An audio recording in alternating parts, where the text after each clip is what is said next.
Well, hi there. I'm Randy Cross, and this is the Randy Cross Podcast. Thank you for joining us this week. It's going to be pretty much the same kind of theme we've seen over the last few weeks. Awful lot of college football and a little bit of animal fun and feel good.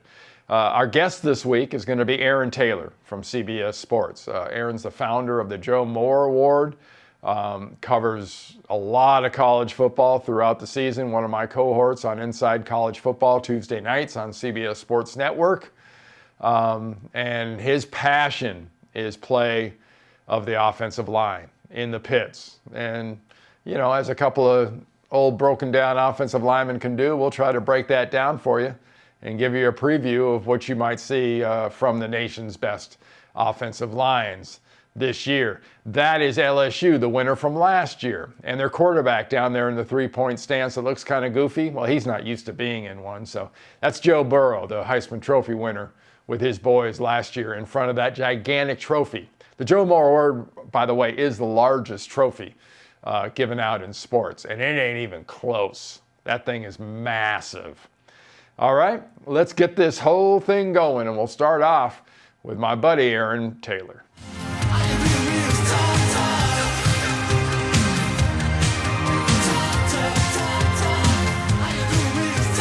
All right, so as promised, I'm joined by Aaron Taylor, my colleague from CBS Sports and the founder of the prestigious Joe Moore Award, which recognizes the best offensive line unit in the country. Welcome, Aaron. What's up, Randy? I see that you have a little something in front of you, speaking of the Yeah, Joe how about that? Look at these guys. They're got all five of them. They're all standing up great, and no, it's fantastic. Thank you to you and Lena and everybody. It's good to have a reminder around the house now that I can tell people. No doubt, man. Yeah. No doubt. Yeah. So the process, I mean, last year's winner was LSU. And, you know, we've got a big picture of the award, and we got that great sort of the mimic that LSU did, that picture that you sent of Joe Burrow and the boys in front of the award last year. That was a fantastic, just storybook year.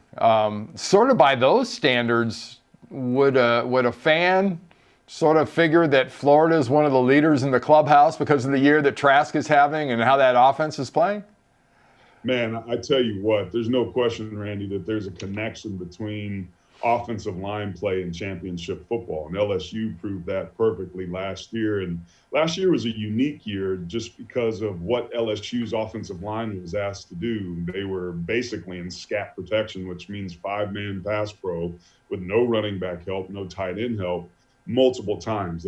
They ran, you know, Clyde Edwards-Helaire out of the backfield a lot. So those guys were on their own. So there was some pressure at times. But what they were able to do and allow Joe Burrow to do was nothing short of phenomenal. Oregon had a really good year a year ago as well, and they were much more physical because of the run-based nature of what it is they do. But you mentioned the process. We cannot evaluate the offensive line position, and you know this better than anybody, by looking at statistics. You have to watch the tape. So Kyle Trask and Kyle Pitts and Tony and all those great receivers that Florida has have done a great job. But quite frankly, looking at tape, Florida's offensive line's been good, but they're not winning because of their offensive line. Right. And that's really the metric that we look at. Which one of these teams are successful because of the guys up front? And at the end of the day, all of our winners, all of our semifinalists, and all of our finalists, most of our semifinalists, those teams are winning because of their offensive line, not despite them. So real quick, the criteria for this award. How does an offensive line win this award in evaluation? Yeah, that's a great question, man. That's the one that I asked right out of the gate. Like, how the hell are we going to base this thing? Like, what sort of criteria? So what I did was early on when we were still in the idea phase, I reached out to 800 plus years of offensive line coaching and playing experience, like a who's who of college football and NFL Hall of Famers, dudes I played with in college and people that know and trust and understand the position. And I asked them a simple question. I said, what were the traits of the best offensive lines that you ever saw or played on? And I got back a ton of responses, but over time, when you kind of distilled them down, even though they were different words, they talked about the 6 following things: toughness, effort, teamwork, consistency, technique, and finishing. One way or another, to be a great offensive line in both the run and pass game, those 6 characteristics showed up over and over, and that's certainly been true with the winners that we've had so far. Why is it so unusual when we're doing games, when we're studying film during the week? It's so unusual that we see that great coordination of getting to the second level, getting to that next guy up into the defensive backfield. That used to be much more common. Is it because of so much of the speed look and so much of almost the wing tee offense, the spread offense? You've got action going away. You've got so much eye candy now in college football that are we losing some of that when it comes to those kind of blocks? There's no question. And the NFL is starting to feel some of that pressure because of the lack of development that's taken place all the way back down at the high school level, where the hurry up, no huddle spread, tempo based offenses don't require you to block your dude, 3 yards vertically and 2 yards inside like we were asked to do in high school. Now that certainly changes as you get older, but the nature and the style of offenses are really created. And what we saw with Baylor was to mask deficiencies in offensive line play and technique by taking average guys and not having to figure out ways to work around them. Well, I guess that's actually what they did. They figured out ways to supplement not very talented offensive lines, and it worked beautifully. But it worked so beautifully, teams like Alabama and Notre Dame are also starting to do it. So you do have to look and search a little bit harder to find that true physical ISO fullback, inside zone, stretch zone, duo type offenses. It exists, but it's much fewer and far between. And I think we're seeing on all levels scheme almost taking a priority over technique, and just the nature of the reduction in practice time. And now with COVID, with no spring, no fall, multiple interruptions that aren't just bye weeks where you get to rest and go through plays, like you're not on the field. That has wreaked havoc throughout college football, and it's taken its toll. And we're finally at this point starting to see in week 7, 8, 9, or game 7, 8, 9. I don't know what the hell week it is. Yeah. It's taken that long for units to come together and finally display that teamwork and that cohesiveness that you mentioned at the top. Yeah, that to me all season long has been the biggest challenge. I mean, the heck with offensive lines. It's been the biggest challenge of watching offenses and defenses is that synchronicity that seems to be lacking almost in a game too, because you can have games where one team's played twice going against teams that have played 7 games or 8 games. And it's wild. I had a defensive coordinator here recently make a proposal, a theory as to why things are changing kind of rapidly. And it's to what you were saying, something that's kind of bled into the NFL side is offensive coaches have taken so much stuff from high school, college, all the various styles of offense, and they've incorporated them into their styles. And it's so that defenses are being distracted by whether it's the whole line is in a zone left, outside zone technique, but they're throwing to the tight end over over his position of lineup right here, so when everybody shifts, he just goes straight and he's wide open. Or it's crazy the different combinations and the short H motion, the short speed motion with stops in the middle of it. He just said, "Well, I'm seeing things I haven't defended since high school, and we're seeing it now on a regular basis." And it puts a lot of stress and pressure on those linebackers, man, and those overhang defenders, the conflict player, if you will, that kind of is half in coverage in the flat and the curl, but also has to defend the run. Those dudes, man, God bless those guys right now because they are having the kitchen sink thrown at them.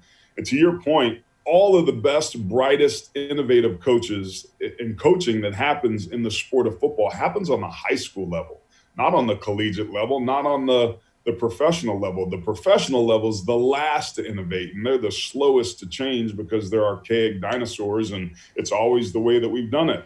But what are we seeing what's going on with Arizona and Kyler Murray? We're starting to see some of these more athletic quarterbacks and Lamar Jacksons that are coming online and having some success. Not that it went so well last night for them, but the innovation, the NFL is finally having to come to the reality that, hey, we're going to have to adapt our game to the crop and talent that we have. We can't do things the way that we've always done it. Wow, what do you know? You think? You're going to pay them millions of dollars? High school level are finally showing up in the NFL. You're paying these guys millions and now tens and hundreds of millions of dollars. Do you think maybe you might want to, at least for a while, do something that they do well to make them comfortable?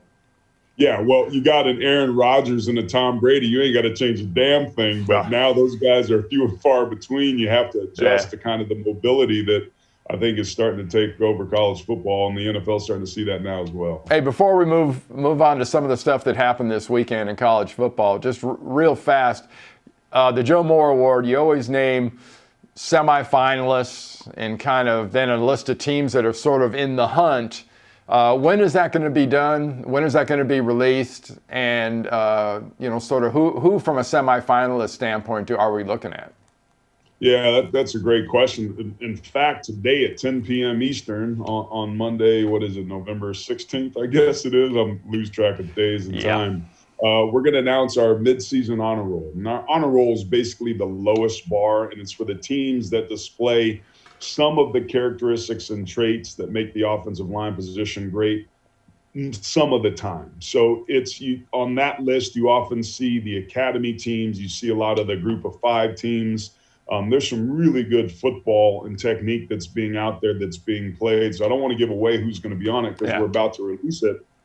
But that's always the fun part. From there, though, consistency really becomes the bar of those 6 characteristics. Everybody is physical and has contact power and to a certain degree looks for work and gets downfield and finishes. But how consistently can you do that against high-quality competition? What about the gotta-have-it situations, the 3rd and shorts, the 4th and 1s? What do you do in those situations where the deck is stacked against you? Those are sort of the things that we look at. This has been a weird year, man. And I don't know about you, Randy, but I started as a true sophomore at Notre Dame, and I took every rep in spring, every rep in the fall, and it still took me to like game 8 or 9 before things slowed down. It was moving so fast, and I had a 5th-year senior and another senior on either side of me, and it was going light speed.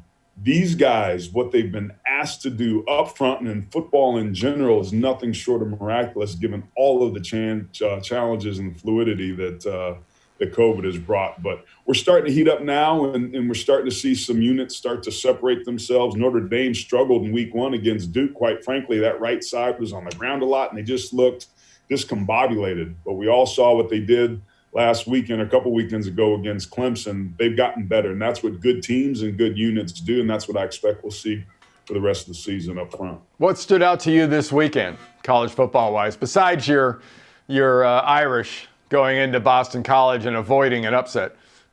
Well, there was a couple of things, man. I was worried about that. I was part of the 93 team that beat Florida State that was led by Charlie Ward and lost the next week to BC. So I was glad to see that they figured out a way to get themselves back in it. Tulsa, as oddly as it sounds, is a team that, has no die, man. They're a slow starting team. If the games were any shorter, they'd probably be 0-4 versus 4-0 just because of the nature of how they play. I really enjoyed watching that football game. Michigan, I think, probably is the headliner, but not in a good way. It's a debacle what is going on with that football team. Indiana's the flip side of that, where they've been miraculous. Tom Allen has done a phenomenal job with that team. I heard a stat, and I haven't verified this, so I need to, but Indiana has lost more football games than any other program in the nation historically. Like, they are a historically putrid football team, but have a legitimate shot to be a contender in the East. given what it is that they've had this season. So as you look around and you watch the USCs that are the cardiac kids and finding ways to win games late in the fourth quarter, UCLA, your alma mater, found a way to play on Sunday, trying to find a pickup opponent in Cal who had its game canceled on them. So there's a lot of craziness going on, but some amazing individual performances by players and teams around the country. Sure. As much as it pains me to say it, are we starting to see a pretty special team out at USC, especially the way that they're finishing games? I mean, it'd be nice if they would actually take care of somebody to show that next step, but 2 weeks in a row, living to the last breath can come back to bite you at times. It's incredible, too. I think USC had 11 penalties in that game prior to the fourth quarter in their last drive where they scored a touchdown. Keaton Slovis has been masterful at the quarterback position in fourth quarters and on those last drives, and appreciably, noticeably better in the fourth quarter when they need to be prior, as compared to the first three quarters. So I think it's a little early to say that, and I'll be honest. I thought that the person that COVID was going to help the most was going to be Clay Helton. I thought he was gone. I thought his seat was the hottest of all hot seats, and now all of a sudden they're all of our favorites to win the Pac-12. They struggled mightily against ASU, struggled mightily last weekend, but to their credit, found ways to win and make plays when they counted. Now they sit 2-0 and look pretty strong there in the South. Hey, sort of last thing to wrap up. What do you think about the college football playoff? We've discussed on Inside College Football for the better part of the season that it didn't make much sense to have, your conference championships at this definitive date, a hard date, just the way things have gone. And I mean, heck, just if there's any impetus from last weekend, it would have to be just be flexible, let things go. This is 2020. It's a little bit unusual in case you haven't noticed. We've got to be able to do that because there are teams now in the Big Ten and the Pac-10 or Pac-12 that may play 4 games, 3 games, if they go hard and fast to their finish date. I know it's hard for you because you started out at the Pac-8 and then went to the Pac-10. Now it's the Pac-12. It's changed like crazy, man. Yeah. I think the playoffs should expand. It's inevitable. It's not if, it's when. So this year, of any other, it makes the most sense to justify expanding it out, particularly when there's such a need for revenue. These athletic departments have been in a bubble for quite some time, and they're going to have to cut back and change the way that they do business because it's gotten out of control. So because of those capital shortfalls, expanding the playoffs to 8 for that money and that revenue that everybody would benefit from seems like a no-brainer, especially if you could do it as a one-off exception like we've made in so many other circumstances in our sport and many others. The challenge is logistically and from a television partner standpoint and from bowl rights, it's a lot of moving pieces to try to get that figured out. I think because of the economic challenges and headwinds that intercollegiate athletics is facing and cutting programs left and right, it's going to significantly expedite that process. And I think in the next 3 to 4 years, we're going to see an expanded playoff. And I think those of us that love this sport are going to be better off for it. Yeah, and not to mention that, we're going to see a little bit of a shrinkage when it comes to the number of teams in that pool sharing that money. And that's the scary things for a lot of athletic departments. Yeah, don't be wearing no mankinis because the shrinkage ain't going to be a good look. I'll tell you that. Hey, Aaron, thank you so much for taking the time to do this. Good luck moving forward with the Joe Moore Award, and enjoy the rest of 2020. It won't be boring. No, it won't, buddy. Always appreciate spending time with you, Randy. All right, man. Thanks. Appreciate it. All right, brother.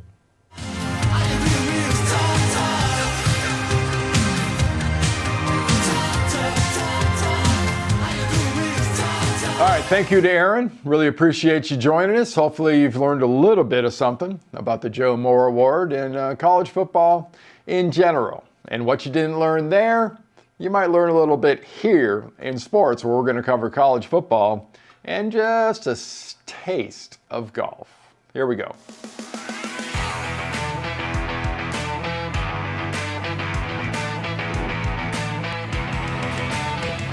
Yeah, college football, what a weird week this was. We had an amazing double-digit number of games that were postponed or canceled. We had one game that was made up in the middle of the week, and we'll feature that score at the very end. That's my UCLA Bruins against Cal. Both those teams had their games canceled. The league office decided, hey, what do you say Sunday morning at 9 o'clock in the Rose Bowl, you guys play another game? And they agreed to do it. But let's take a look down some of the top 20, 25 teams that did play this weekend. We'll start off with the number 2 team in the country, the Notre Dame Fighting Irish. Like Aaron said, last time they beat a number 1 team, they played Boston College, and they lost to them. Boston College put up a heck of a fight, but Notre Dame found a way to win, and looks to be, a playoff kind of a team. Also looking like a playoff kind of a team are the Florida Gators. Wow, that offense, 63 points. Led by their quarterback and about the leader, if not the top 2 guys for the Heisman, Kyle Trask. He had 6 touchdowns Saturday and probably went into the number 1 spot, at least on my list. Currently has 28 touchdowns on the year to surpass what Joe Burrow and Tua Tagovailoa had last year, where everybody thought it was an unprecedented pace. Now, Burrow ended up at 60, but that won't be a problem for Trask because he's not going to play enough games. Now also, score-wise, number 9, Miami. Look at that, 25-24. Great job by Miami. What a difference De'Aaron King has made to that football team, to that entire football organization at the Miami Hurricanes. And they eke out one over Virginia Tech. One of the feel-good stories that Aaron was talking about, Tom Allen and Indiana. It's been a long time. I want to say, late 70s since they were at a Rose Bowl. And they're looking to be one of those teams. They shut out Michigan State. They're going to get their chance. They're going to get to face Ohio State, and they're going to get their opportunity to be that team. We'll find out in next week's podcast how that goes. The number 11 team in the country, Oregon, looked pretty good against Washington State, up at Washington State in Pullman. They came out 43-29. Mario Cristobal's football team seems to be rounding into form. Hard to tell. Pac-12 has played so few games. Next up, the next team is the Wisconsin Badgers. Well, the Wisconsin Badgers put a beating on Michigan, 49-11. Jim Harbaugh's Wolverines look sorry. No other way to put it. I know 2020 is a weird year, blah, blah, blah. Michigan should never look this bad. There is no excuse for them to look this bad. And the last couple times they've looked this bad, they fired their coach. So, no telling. Number 16, Marshall, the Thundering Herd. 50 years ago to the date this game against Middle Tennessee was played that they won 42-14 was the date of that crash that wiped out much of their football program at Marshall. They were landing, and it was such a tragedy. But 50 years to the day they play this game, Marshall comes out big, and this is one of the best teams Marshall has ever had. Now, one other game happened, and I mentioned it earlier, UCLA and Cal. And my Bruins came out on top of that 34-10. They're now 1-1. There will be no Schneid in Westwood. Hey, the Masters was played in a fall classic, which in and of itself, saying Masters and fall classic seems kind of strange, but it was played this weekend in November. Everything looked beautiful. The leaves were turning, no azaleas, no dogwoods, but there was a butt kicking. And then that was Dustin Johnson kicking not only the course's tail, but every other golfer. He just blazed out on Sunday, did a fantastic job, finished at 20 under par. And both he and his younger brother, who is his caddy, were in tears afterwards about the opportunity that he had taken advantage of. A dominant performance. And one of the cool traditions, there are a gazillion of them at the Masters, but the champion from the year before, who was Tiger Woods in 19, puts the green jacket on the winner for this year. And he did that to Dustin Johnson. And forevermore now, Dustin Johnson will be known as a Masters champion. Hey, that'll do it for the world of sports. let's head out into the feel-good story of the week. I want to introduce you to Gemma and Boops. This is the good news. This is the good news. Yeah, these feel-good stories, courtesy of the Dodo, seem to be a weekly thing. But not they seem to be, they are kind of a weekly thing. Here's Gemma and her human. And Gemma was in charge of this young lad from his birth. They were inseparable. This is a really great story. And when the human goes to school, Gemma got a new friend, Boops. Check this out. Doggy bodyguard. Yeah, doggy bodyguard, exactly. From the moment that we brought him home from the hospital, Gemma. she followed him everywhere, I mean, constantly. And those first 3 or 4 years of his life, that was all she did.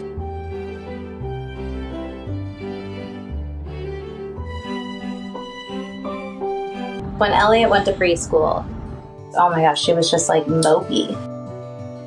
While he was at school is when Gemma was the saddest. We'll try to foster a kitten every kitten season, and with Boops, that was our only intention. Boops was a little bit scared at first, wasn't he? Uh-huh. He was this little baby, and she would just kind of push him around, you know? She'd get her muzzle and just push him, and he would kind of fight back. That was the first time that we had seen a cat like want to play back with her. It was such a cool thing to see because we didn't expect that. She finally had a friend. She had a playmate that she could mess around with during the day. He made a really big difference for her. He like knocks around Boots and she chomps him sometimes, and sometimes you pet him and he's just wet. He's got Gemma drool all over him. Big cuddle snuggles. Gemma will just be laying down and Boops will kind of like get in there and like start doing circles and just find like the perfect spot next to her.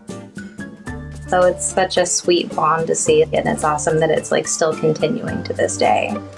And two little buddies. Ah, there you go. What a great story. And thanks again to the people at the Dodo. They do an amazing job of posting this sort of, they are feel-good. They're feel-good videos.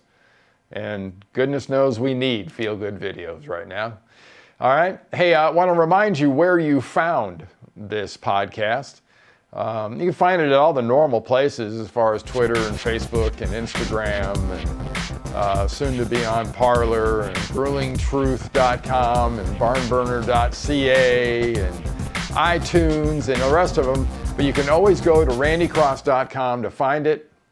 And if you have input, go to the email address we just listed and send us your thoughts. No happy trails today. Next week, we're going to bring in the Happy Trails Pet Fails, which should be kind of fun to do.